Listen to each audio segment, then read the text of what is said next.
3 years. 3 years she waited in the cold silence, knowing his warmth belonged elsewhere. Her heart, once fiery, was now brittle ice. Her attempts to win his heart proved futile. Every plea, every gesture, was met with the same icy rejection. She was done begging for scraps of affection. Critical, unforeseen event strikes Esme's life. The plot specifies that Esme is suddenly forced to face a family crisis alone.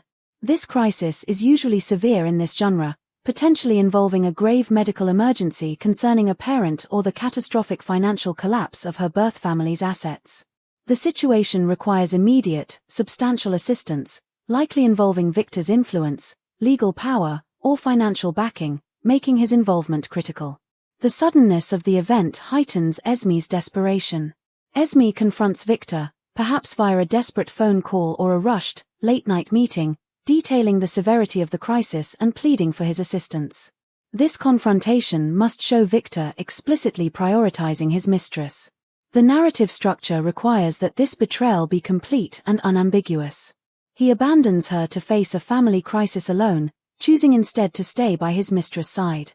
The husband's cold refusal demonstrates that his indifference is absolute, confirming that he places the trivial demands or company of his mistress above his wife's life-altering distress.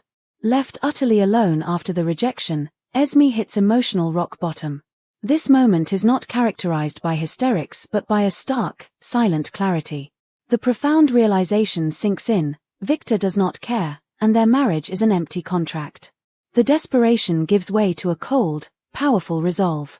The emotional narrative shifts from pain to nascent strength, priming the viewer for Esme's transformation in Act 3. She recognizes that she possesses all the strength required to rebuild her own life, independent of the man who failed her. She gathered the strength he never thought she possessed. The paper she held was not an ending, but a beginning. She walked away from the pain, without a backward glance. He came begging. The architect of her ruin, now desperately seeking salvation at the feet of the woman he destroyed. But the woman he found was no longer the woman he had abandoned. Too late, Victor. Tell me, why now? What did you lose that you suddenly need me back? His answer was irrelevant. The sight of him begging was the only closure she required.